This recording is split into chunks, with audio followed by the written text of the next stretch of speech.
Okay yes, so hello everyone, welcome to rediscover education. आप सभी का स्वागत है क्लास में। आ जाइए। और आज हम लोग बिगिनर्स कोर्स जो हमने स्टार्ट किया था, जिसमें हमने टीचिंग एप्टीट्यूड यूनिट को सबसे पहले स्टार्ट किया है, और उसमें आज एक सबसे इंपॉर्टेंट टॉपिक पढ़ने वाले हैं, वो है ब्लूम्स टेक्सोनॉमी। सो ब्लूम्स टेक्सोनॉमी के तीनों डोमेन के बारे में हम आज की क्लास में डिटेल में डिस्कस करेंगे। सो जो पहली बार जुड़ रहे हैं वो मेरा बायो देख सकते हैं। ओके, सो चलिए स्टार्ट करेंगे हम लोग।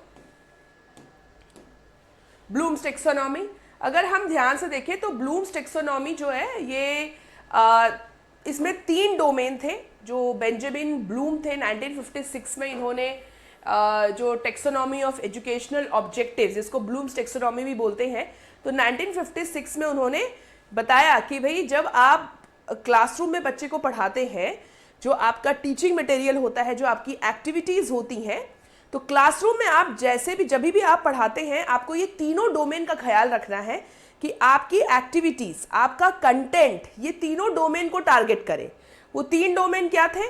कॉग्निटिव डोमेन, अफेक्टिव डोमेन और साइकोमोटर डोमेन। तो 1956 में उन्होंने बताया था। सबसे पहले हम देखते हैं कॉग्निटिव डोमेन। कॉग्निटिव डोमेन यानी कि संज्ञानात्मक जो डोमेन है, उसको हम सबसे पहले देखेंगे। तो बेंजामिन ब्लूम ने 1956 में एक उनका वर्जन था, जिसमें अगर आप देखोगे तो नॉलेज सबसे नीचे लेवल पे है। और ये याद रखिएगा, ये हायरार्की है। हायरार्की में जब भी कुछ चीज़, कोई भी चीज़ें आप देखते हो अरेंज होता है, इसका मतलब ये होता है कि सबसे पहले नीचे वाले लेवल का, जो हायरार्की में सबसे नीचे वाले लेवल पे है, उसको पूरा होना ज़रूरी है। उसके बाद ही आप ऊपर आगे बढ़ते रहते हैं। ठीक है, तो यहाँ पर भी अगर आप देखेंगे तो ये हायरार्की में लोअर ऑर्डर से हायर ऑर्डर थिंकिंग स्किल्स की तरफ बढ़ते जा रहे हैं। सबसे नीचे आता है knowledge, comprehension, application, analysis, synthesis, evaluation. इसको याद करने का तरीका ऐसा है, के सी आ से, इसको ऐसे करके याद रखें। केसी किसी का नाम है, समझ लीजिए, केसी आ से। ठीक है, केसी आ से। और ये वाला जो है, इसको याद करने का तरीका है जो कि रिवाइज हो गया 2001 में, और ये रिवाइज किया था रैथोल और एंडरसन ने।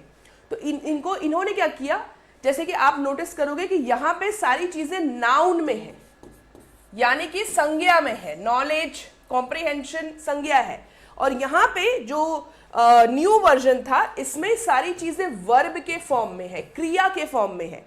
जैसे remembering, understanding, applying, analysing, evaluating and creating. ठीक है, तो इसको याद करने का तरीका है रू आ एक, रू आ एक। ठीक है, रू आ एक करके याद कर लीजिएगा। अब यहां पे ध्यान देने वाली चीज ये है कि जब आप ओल्डर वर्जन देखोगे तो यहां पे इवैल्यूएशन टॉप पे रखा था बेंजामिन ब्लूम ने। तो एनालिसिस के बाद सिंथेसिस किया, और evaluation is the higher order thinking skill. But जब रिवाइज वर्जन आया तो उन्होंने बोला कि यार इवैल्यूएटिंग से भी ज्यादा हायर ऑर्डर होता है जब आप कोई नई चीज क्रिएट करते हो। तो इसलिए यहां पे आप देखना कि इवैल्यूएटिंग नीचे हो गया, और ये जो सिंथेसिस था ना, इसी का नाम चेंज करके क्रिएटिंग हो गया। ये क्रिएटिंग करना, सिंथेसिस करना एक ही बात है, किसी चीज को जोड़कर नया बनाना, क्रिएटिंग। ठीक है, तो ये हो गया। तो ये ध्यान रखिएगा, ओल्डर वर्जन और न्यू वर्जन में क्वेश्चन में आपको घुमा के पूछा जा सकता है। दोनों वर्जन को आपको याद रखना है, सिंपल है। अब अगर हम एक्सप्लेनेशन में जाएं तो ओल्डर वर्जन के एक्सप्लेनेशन में चलते हैं। सबसे पहला जो था हमारा नॉलेज। नॉलेज में क्या होता है, ये आपको पीडीएफ मिल जाएगा टेलीग्राम चैनल पे। मेरा टेलीग्राम चैनल ज्वाइन कर लीजिए, रीडिस्कवर एजुकेशन सर्च करिएगा, आपको मिल जाएगा।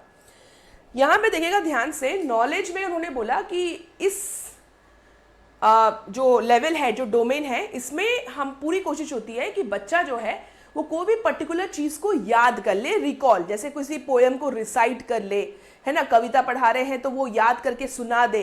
That is knowledge level.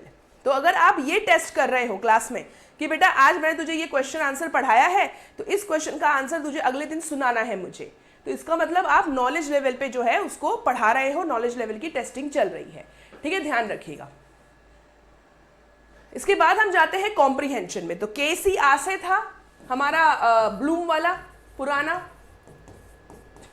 तो के हो गया। अभी कॉम्प्रिहेंशन पे आएंगे। कॉम्प्रिहेंशन मतलब क्या हुआ, जब आप किसी चीज को समझने लग जाते हैं, सिर्फ याद नहीं कर रहे बिना सोचे समझे, अब आप उस कंसेप्ट को समझने लग गए हो। जैसे कि the student will be able to give an example of a scientific fact from daily life, है ना।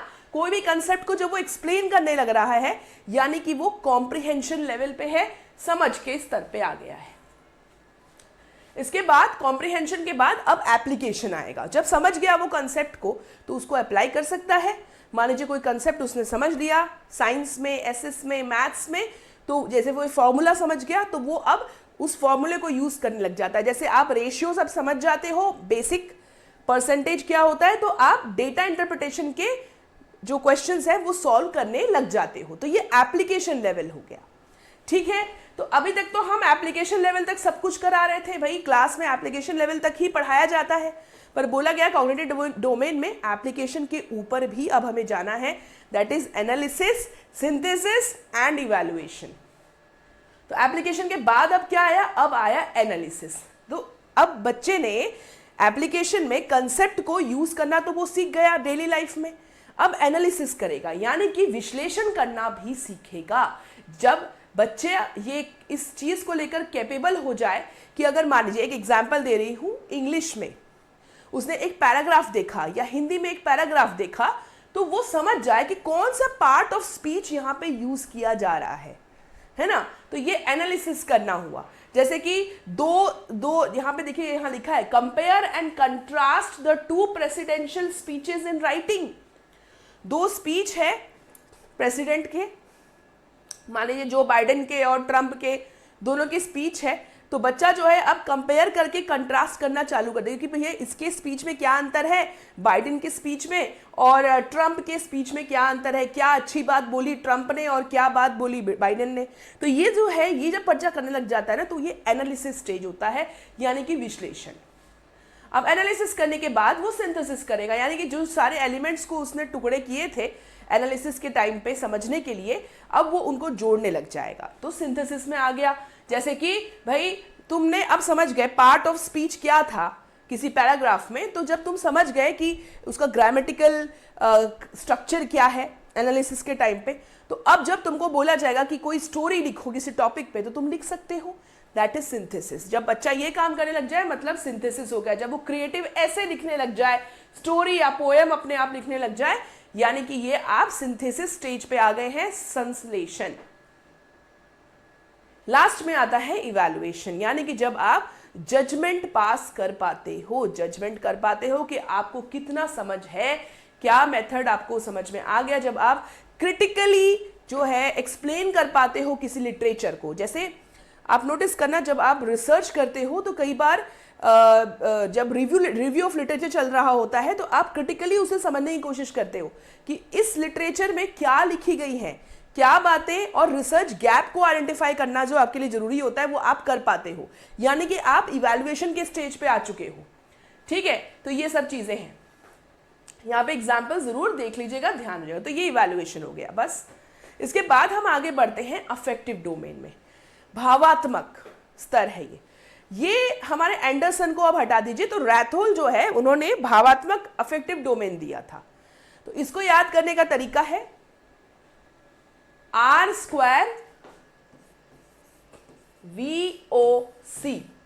R² यानी कि नीचे हो गया रिसीविंग और रेस्पॉन्डिंग। R² मतलब 2 R है, receiving, responding, valuing, organisation, internalising values, या फिर यहीं पे कैरेक्टराइजेशन भी इसी को बोलते हैं। ठीक है, तो ये C इसी का है, R² VOC। इसको हम मैं एक्सप्लेन करूंगी एक एक करके डिटेल में, पर याद करने का तरीका, क्योंकि कई बार क्वेश्चन में अरेंज करने के लिए आ जाता है या फिर पहचानने के लिए आता है कि कौन सा हायर लेवल अफेक्टिव डोमेन है, तो आपको पता होना चाहिए। देखिए, अफेक्टिव डोमेन का पूरा फोकस होता है लर्नर के एटीट्यूड पे ध्यान देना। देखो, अभी कॉग्निटिव डोमेन में तो हमने पूरा का पूरा कॉग्निटिव लेवल, यानी कि उसके अंडरस्टैंडिंग लेवल, वो एनालिसिस कर पा रहा है यानी सिंथेसिस कर पा रहा है, यानी इस पे हमारा पूरा ध्यान था।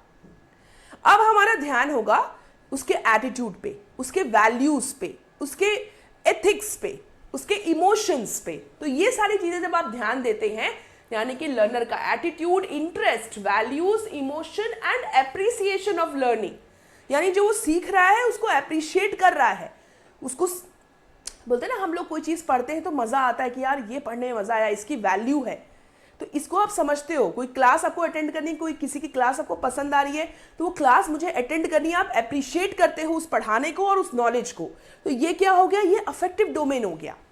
ठीक है, तो इस पे होता है। तो यहाँ पे आपको डेवलप करना है पॉजिटिव एटीट्यूड, बच्चे के अंदर values, emotional responses that ultimately influences the behaviour in the longer run, है ना, बच्चे के बिहेवियर पे वो असर डालता है, अफेक्टिव डोमेन। तो चलिए एक एक करके आगे बढ़ते हैं। सबसे पहले हम आते हैं रिसीविंग में। सबसे पहला क्या था हमारा, नीचे से अगर हम चले, क्या था, RSVOC। तो यहाँ पे हम आए तो नीचे सबसे पहले आता है रिसीविंग। अब जब बच्चा क्लास में जाता है तो क्या करता है, सबसे पहले वो टीचर को सुनता है, टीचर के लेक्चर को, टीचर के जो टीचर वैल्यूज़ दे रही है, टीचर ऑनेस्टी की बात कर रही है, टीचर जो है, अभी जैसे 26 जनवरी होता है तो बच्चों के अंदर एक भावना आती है, देशभक्ति की भावना आती है, तो ये सब क्या हो रहा है, ये पहले बच्चा रिसीव कर रहा है इन चीज़ों को, है ना। तो यहाँ पे बच्चा लेक्चर सुन रहा है, ध्यान से डिस्कशन में इंटरेस्ट शो कर रहा है, तो ये होता है रिसीविंग वाला फेज। अच्छा, यहाँ पे लर्नर आपका पैसिव है अभी, क्योंकि वो सुन रहा है सिर्फ, तो पैसिव है। इसके बाद आते हैं रेस्पॉन्डिंग पे, रेस्पॉन्ड करेगा आप। तो अब उसने रिसीव किया लेक्चर की बात, जो लेक्चर में टीचर ने बोला वो बातें, वो वैल्यूज उसने रिसीव की, अब वो रिस्पॉन्ड करना चालू करेगा, यानी कि अब बच्चा पार्टिसिपेट करेगा एक्टिवली और जो स्टिमुलस दिया गया है उसके अकॉर्डिंग वो रिस्पॉन्ड करेगा। जैसे मैम ने कोई सवाल पूछा तो वो जवाब देगा। ठीक है, इंगेजमेंट डेमोन्स्ट्रेट होता है, willingness to respond and involvement in learning activity. जैसे एग्जाम्पल है कोई क्वेश्चन का आंसर करना या ग्रुप डिस्कशन में पार्टिसिपेट करना। ठीक है, फिर रिस्पॉन्डिंग के बाद क्या आया, वॉक में वी आया, वैल्यूइंग, यानी एप्रिसिएशन।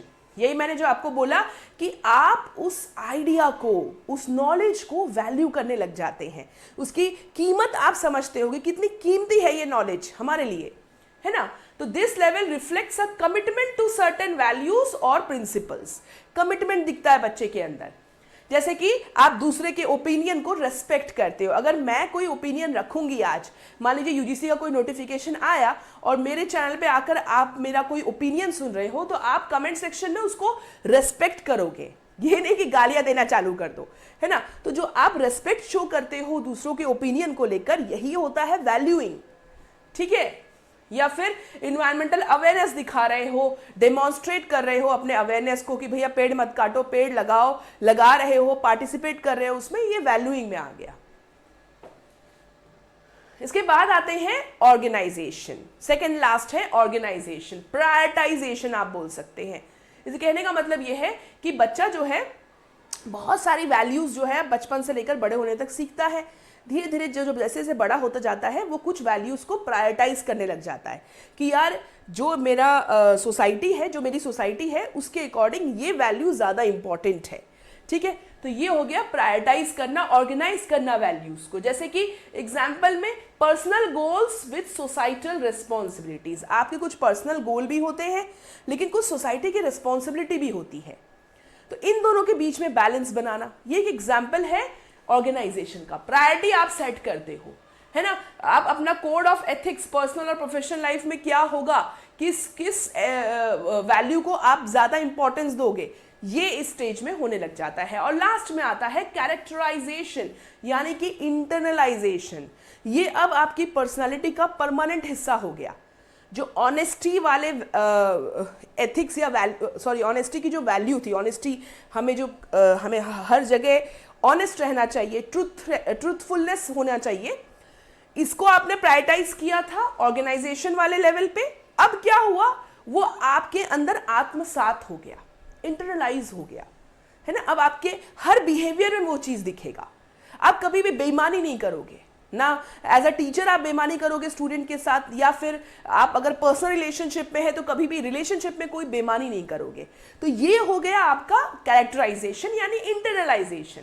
जैसे living a life of integrity and honesty, है ना। इंक्लूसिविटी को आप प्रमोट कर रहे हो, कोई भी ऐसे नहीं कि भैया जाति के नाम पे अलग अलग कर रहे हो, भैया तू छोटी जाति का मैं बड़ी जाति का, ये सब नहीं। इंक्लूसिवनेस जो आपने वैल्यू सीखी थी उसको अब आपने आत्मसात कर लिया और आपके बिहेवियर में दिख रहा है। ठीक है, तो यहाँ पे हिंदी में भी देखिएगा, सबसे पहला था प्राप्त करना, उसके बाद आपने प्रतिक्रिया दी, भागीदारी दिखाई, फिर मूल्यांकन किया, प्रशंसा, वैल्यूइंग, एप्रिसिएशन, फिर आपने क्या किया, संगठन किया, प्राथमिकता दी, और फिर चरित्र निर्धारण यानी आंतरिककरण। आंतरिककरण जो है आपके लाइफ में हो गया है। अब अगर अफेक्टिव डोमेन में असेसमेंट की बात करें, मान लीजिए इस डोमेन में असेसमेंट करना है, तो क्या तरीके हैं असेसमेंट करने के?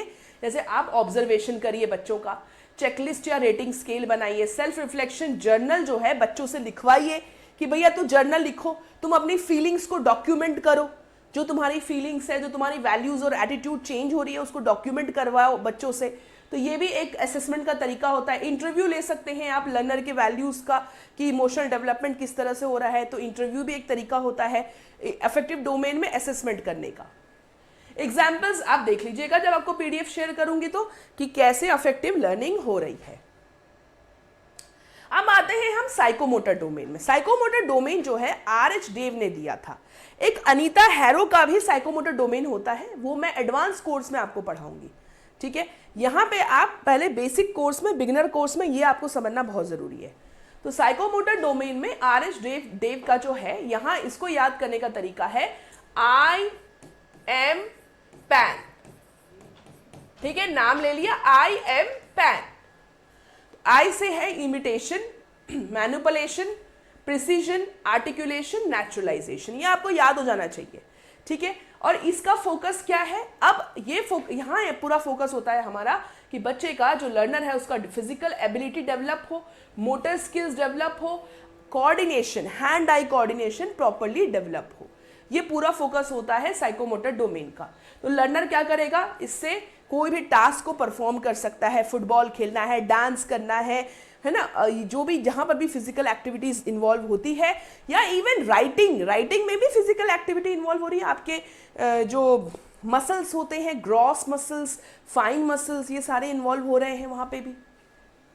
तो कोई भी टास्क परफॉर्म कर पा रहा है with precision, efficiency and proper control. तो ये साइकोमोटर डोमेन का पूरा फोकस होता है। चलिए एक एक करके हम समझते हैं। सबसे पहले हम आते हैं, सबसे जो निचला डोमेन है, जो नीचे वाला लेवल है, लोअर लेवल, वो है इमिटेशन।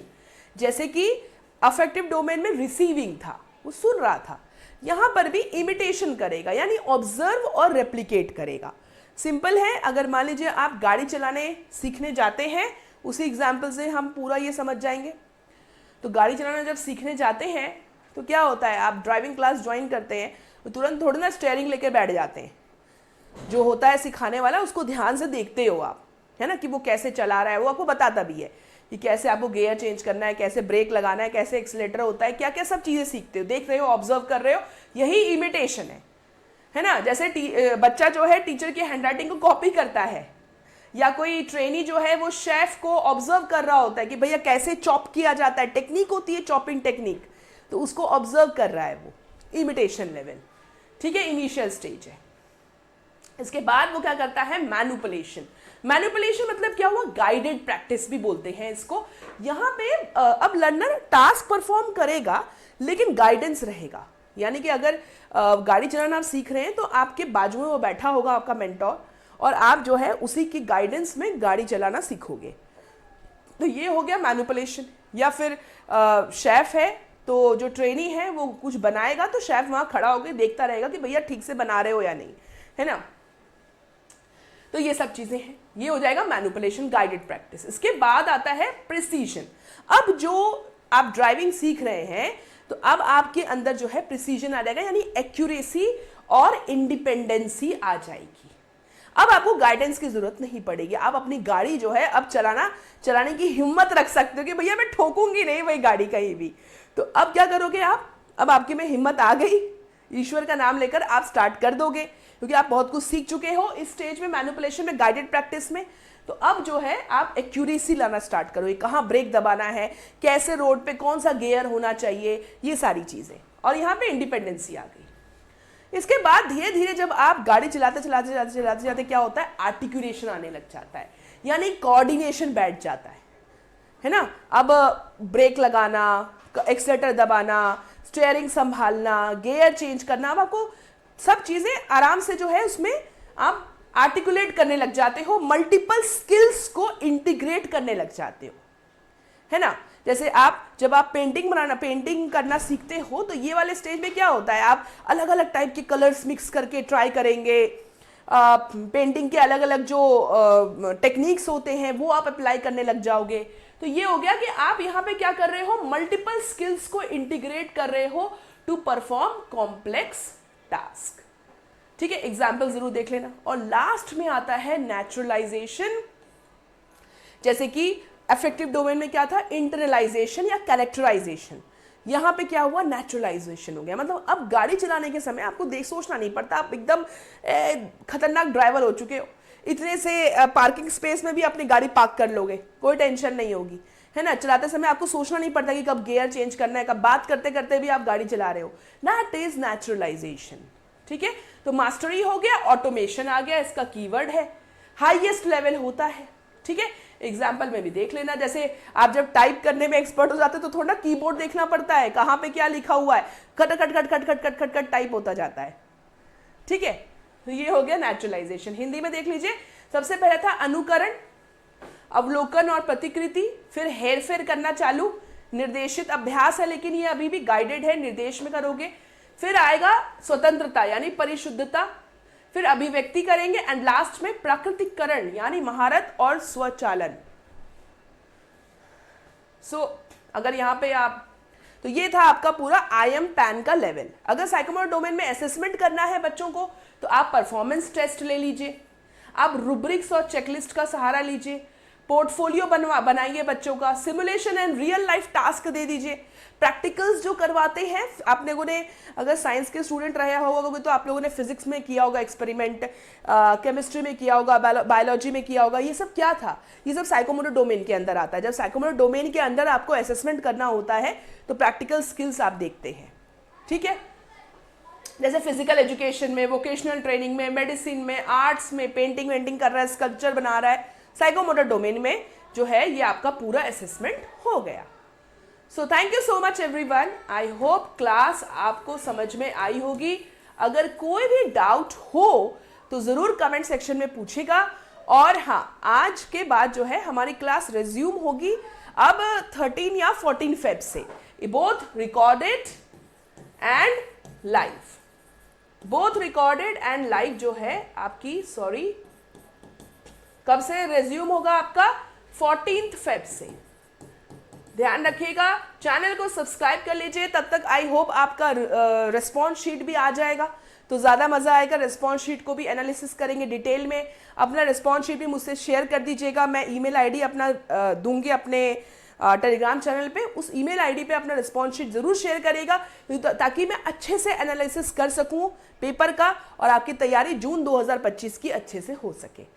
ठीक है, चलिए, so thank you so much everyone. अब हम लोग मिलेंगे 14 फेब से लाइव क्लास में भी, और रिकॉर्डेड भी जो है आपको मिलने लग जाएगी। अब मैं थोड़ा रिसर्च एप्टीट्यूड और कम्युनिकेशन की क्लासेस भी डालूंगी। ठीक है, चलिए, okay, so tata bye bye, take care, all the best for your preparation. Like जरूर करेगा, शेयर जरूर करेगा और सब्सक्राइब जरूर करेगा। Bye bye, take care.